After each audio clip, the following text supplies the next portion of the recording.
नमस्कार। हाल ही में supreme Court ने केंद्र सरकार को बड़ा झटका देते हुए फॉरेस्ट कंजर्वेशन अमेंडमेंट एक्ट 2023 को स्टेक डाउन करने का फैसला लिया है। हालांकि अभी फाइनल जजमेंट आना बाकी है। फिलहाल के लिए एक आदेश पारित किया है और आदेश ये है, go back to the dictionary meaning of forest, states and UTs must act as per the definition in TN Godavarman judgment. अर्थात राज्य सरकारें और यूटीज फॉरेस्ट की उस डेफिनेशन को अमल में लाएं जो टीएन गोदावर्मन जजमेंट के दौरान सुप्रीम कोर्ट ने दी थी। डोंट वरी, ये टीएन गोदावर्मन जजमेंट क्या है, फॉरेस्ट कंजर्वेशन अमेंडमेंट एक्ट 2023 के क्या प्रोविजंस हैं और फॉरेस्ट कंजर्वेशन एक्ट 1980 के क्या प्रोविजंस थे, इन सब बातों के ऊपर हम लोग डिटेल में चर्चा करेंगे। देखिए, आजादी के समय हमारे पास कोई भी ऐसा कानून नहीं था जो देश के फॉरेस्ट को रेगुलेट या फिर इसके कंजर्वेशन की बात करता हो। फाइनली 1980 में गवर्नमेंट ऑफ इंडिया ने फॉरेस्ट कंजर्वेशन अमेंड एक्ट 1980 पारित किया, जो फॉरेस्ट लैंड को रेगुलेट करता है। लेकिन 1980 से पहले अकॉर्डिंग टू द सेंटर 1951 से लेकर 75 के बीच में 4 million hectare of forest land को डाइवर्ट किया गया था फॉर नॉन फॉरेस्ट्री यूज। अब ये नॉन फॉरेस्ट्री यूज क्या है? Non forestry use of the forest land means using it for activities other than forestry और टिम्बर प्रोडक्शन। और इसमें शामिल है फार्मिंग करना, ट्रांसपोर्टेशन परिवहन के लिए इस्तेमाल करना, इंडस्ट्री को इस्टेब्लिश करना, commerce, housing, cultivating horticulture crops, protection of catchment areas, wild life habitat या फिर रिक्रिएशन जैसे कि मनोरंजन के लिए इस्तेमाल करना, कोई जू या फिर सफारी वगैरह खोल देना। अर्थात 1980 से पहले डेवलपमेंटल प्रोजेक्ट के नाम पर लार्ज स्केल पर जंगलों को काटा गया, पर्यावरण को नुकसान पहुंचाया गया क्योंकि कोई भी रेगुलेशन हमारे पास में नहीं था।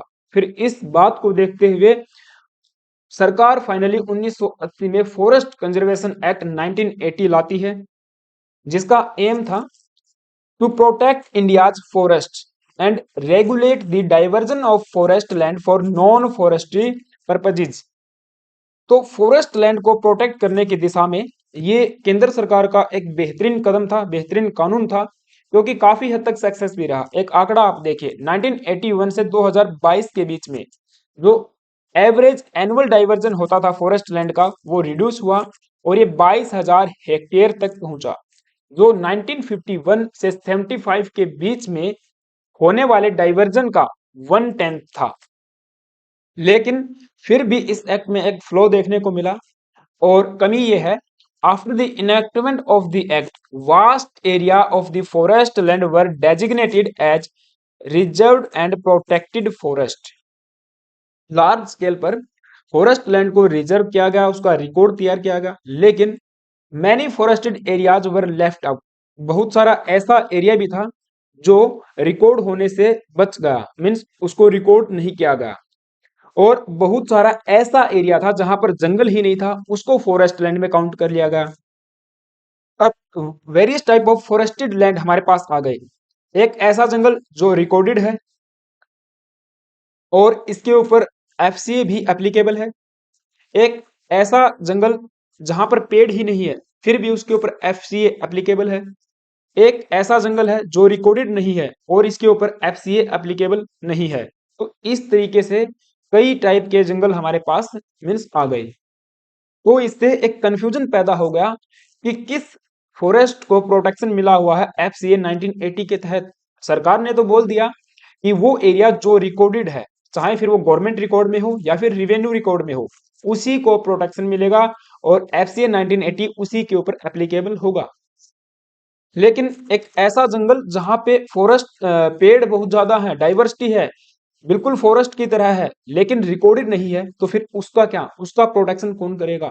तो ऐसे एरिया का डिवस्टेटिंग डिफोरेस्टेशन हुआ और ऐसा ही मामला तमिलनाडु और केरल में निकल के आया।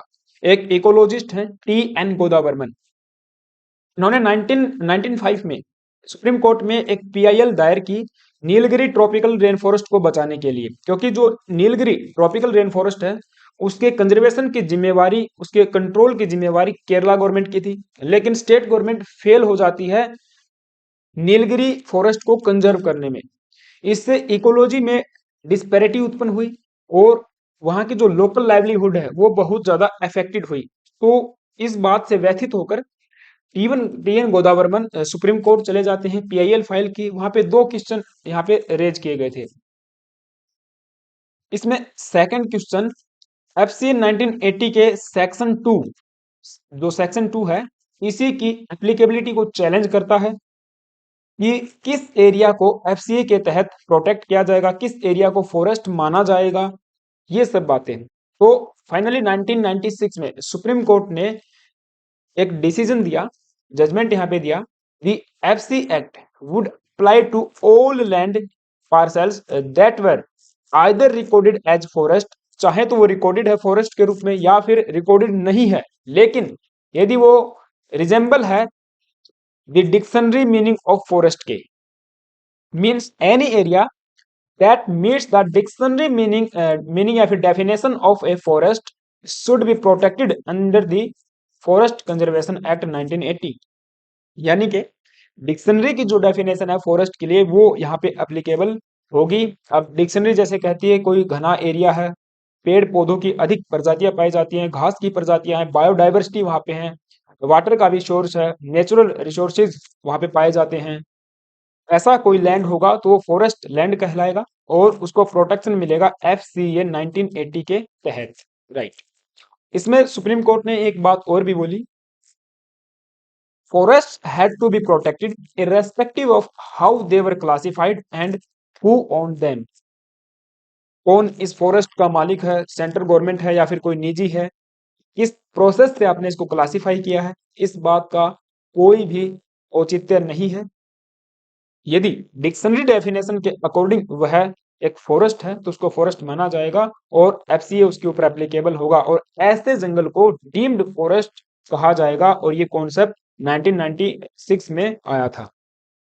और इसके अलावा सुप्रीम कोर्ट ने सभी राज्यों को निर्देश दिया कि आप एक एक्सपर्ट कमेटी को गठित कीजिए जो आइडेंटिफाई करेगी डीम्ड फॉरेस्ट को, कि आपके राज्य में कितना एरिया डीम्ड फॉरेस्ट के रूप में है, आप उसका एक रिकॉर्ड तैयार कीजिए और केंद्र और सुप्रीम कोर्ट को ये भेजिए। लेकिन आज 28 साल से भी अधिक समय हो चुका है इस जजमेंट को पास हुए, लेकिन चंद मुट्ठी भर ऐसे स्टेट हैं जिन्होंने एक एक्सपर्ट कमेटी को गठित किया और अपने एरिया में, अपने टेरिटोरी में डीम्ड फॉरेस्ट की पहचान की। जो बड़े स्टेट हैं उन्होंने ऐसा बिल्कुल भी नहीं किया, क्योंकि कहीं ना कहीं राज्य सरकारों में पॉलिटिकल विल की कमी रही है, जिसके चलते फॉरेस्ट और पर्यावरण पे हजार्डस इम्पैक्ट हुआ है। नाउ अब कहानी का दूसरा पहलू। अभी तक हमने समझा कि फॉरेस्ट को प्रोटेक्ट करने के लिए 1980 में गवर्नमेंट ऑफ इंडिया एक एक्ट लेके आती है, काफी अच्छा एक्ट था, लेकिन कुछ कमी की वजह से फिर 1996 में सुप्रीम कोर्ट का एक जजमेंट आता है जहां से डीम्ड फॉरेस्ट का एक कॉन्सेप्ट निकल के आता है। राज्यों को निर्देश दिया गया कि आप इस डीम्ड फॉरेस्ट की पहचान कीजिए, लेकिन इस निर्देश को अमल में नहीं लाया गया, यहाँ तक चल रहा था। फिर 2023 में गवर्नमेंट ऑफ इंडिया या फिर हमारी पार्लियामेंट ने एक अमेंडमेंट बिल पास किया, फॉरेस्ट कंजर्वेशन अमेंडमेंट बिल 2023। लेकिन इस बिल को हमारे अपोजिशन ने अपोज किया, कुछ पर्यावरणविदों ने और कुछ एनवायरमेंटल ऑर्गेनाइजेशन ने भी इसका विरोध किया।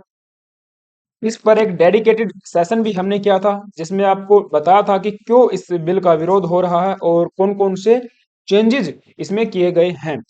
लेकिन विरोध के बावजूद गवर्नमेंट ने या फिर हम कहें पार्लियामेंट ने इसको जुलाई में पास कर दिया था।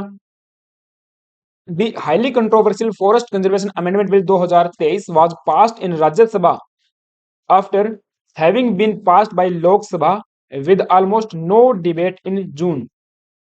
तो विरोध का एक बड़ा कारण ये भी था कि विदाउट डिबेट इसको पास किया गया है। तो इसके की फीचर्स क्या थे, चलिए की फीचर्स समझते हैं, उसके बाद अगली कहानी हमको समझ में आएगी।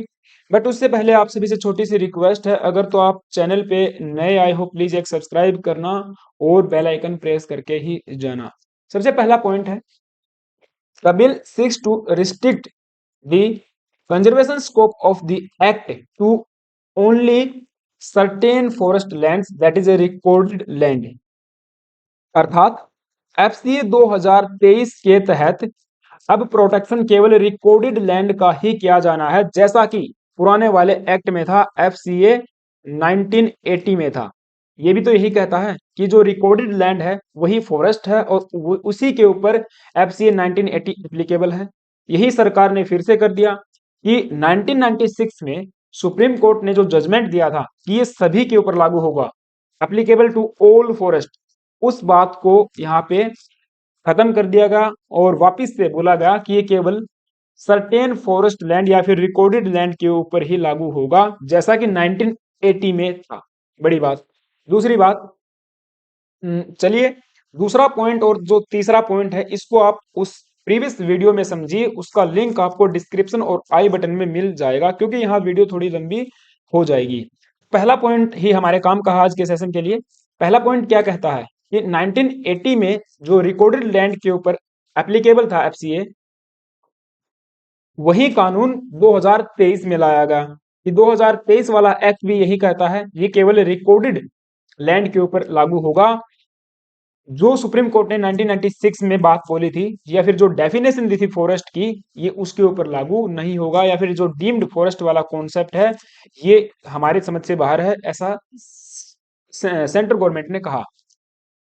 इसके पीछे सुप्रीम कोर्ट का क्या व्यू था? ठीक है, गवर्नमेंट का कहना था कि 1996 के गोदावरमन जजमेंट से पहले ये ओनली एप्लीकेबल था या फिर अप्लाई होता था नोटिफाइड फॉरेस्ट के ऊपर या फिर जो रिकॉर्डेड फॉरेस्ट है उसके ऊपर, लेकिन नॉन रिकॉर्डेड फॉरेस्ट को इसकी कैटेगरी से बाहर रखा गया था और वहां पर डेवलपमेंट के प्रोजेक्ट चलाए जा सकते थे। तो एक वो प्रभावित हुए, मीन्स जो डेवलपमेंटल प्रोजेक्ट्स हैं हमारे, वे काफी हद तक प्रभावित हुए हैं 1996 के जजमेंट के बाद में।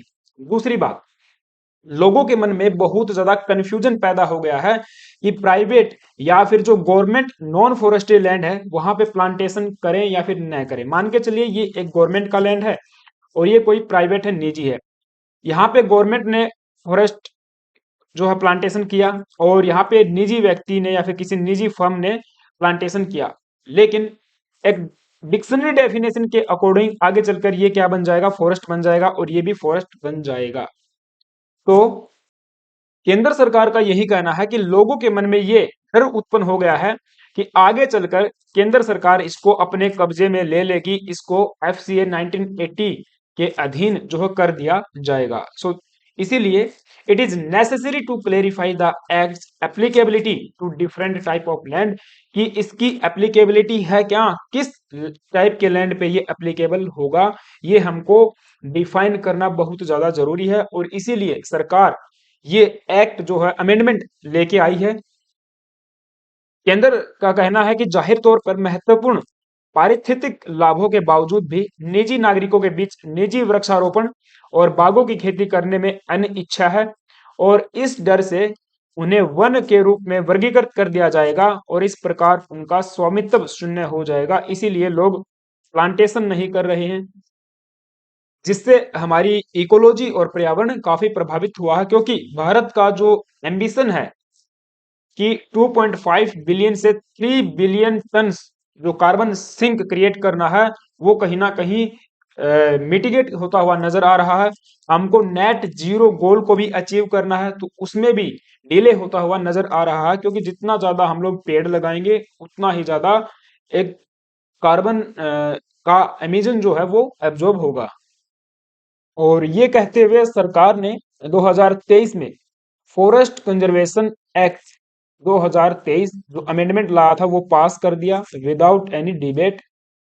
लेकिन इसको फिर सुप्रीम कोर्ट में चैलेंज किया गया, एक PIL दायर की गई सुप्रीम कोर्ट में, ये कहते हुए कि ये जो अमेंडमेंट्स गवर्नमेंट लेके आई है अपीयर हो रहे हैं as an assault on the act's ambition of forest protection, क्योंकि एक्ट को लाया ही इस मकसद से था कि हम फॉरेस्ट को क्या करेंगे? प्रोटेक्ट करेंगे। लेकिन आप फॉरेस्ट को इसकी कैटेगरी से बाहर निकाल रहे हो तो उसका प्रोटेक्शन होगा कहाँ पे? वहां पे तो उसका मिसयूज होना तय है, अंधाधुंध कटाई भी होना तय है, जो कि काफी प्रभावित करेगा हमारे पर्यावरण को। तो इसी PIL की सुनवाई करते हुए सुप्रीम कोर्ट ने कहा the state and union territories must act according to the definition of forest as laid down in the landmark TN. Godavarman judgment 1996। और सुप्रीम कोर्ट ने राज्यों को निर्देश भी दिए हैं कि आप फिर से एक एक्सपर्ट कमेटी बैठाइए और आपके राज्य में, आपके टेरिटोरी में कितना फॉरेस्ट डीम्ड फॉरेस्ट के रूप में है उसको आप एक रिकॉर्ड बनाइए। उसके बाद फाइनल जजमेंट आएगा अप्रैल के महीने तक। तो अप्रैल तक का समय जो है दिया गया है। अभी के लिए मैंने बताया ऑर्डर पास किया है, फाइनल जजमेंट आना बाकी है। तो ये मुद्दा था। आई होप आपको चीजें समझ में आई होंगी। अगर ऐसा है तो प्लीज वीडियो को एक लाइक करना, और चैनल पे यदि आप नए आए हो तो फिर से आपसे रिक्वेस्ट है एक सब्सक्राइब करके ही जाना। Thank you guys, have a nice day. और आपका ओपिनियन क्या है ये भी मुझे जाते जाते कमेंट बॉक्स में जरूर बता के जाना। Thank you, have a nice day.